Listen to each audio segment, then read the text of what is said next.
எல்லா காய்கறிகளும் கலந்து இது மாதிரி ஒன்று ஒன்று வாங்கி கட் பண்ணி வச்சுருக்கேன். அவியல் செய்ய திட்டமாக தண்ணி ஊற்றி உப்பு போட்டு வேக வச்சுக்கலாம். இப்போ இதுக்கு ஒரு மசாலா ரெடி பண்ணிக்கலாம். 4 பச்சை மிளகாய், நல்லா ஒரு அரை முறி தேங்காய் இது மாதிரி கட் பண்ணி வச்சுருக்கேன். 4 சின்ன வெங்காயம், ஒரு அரை ஸ்பூன் அளவுக்கு ஜீரகம், கொஞ்சமாக மஞ்சள் இதெல்லாம் போட்டு கொரப்பாக அரைச்சிக்கலாம்.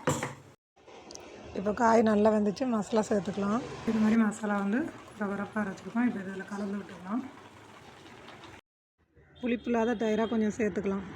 நல்லா கிளறி விட்டுட்டு நம்ம வந்து இப்போ தாளிச்சிடலாம்.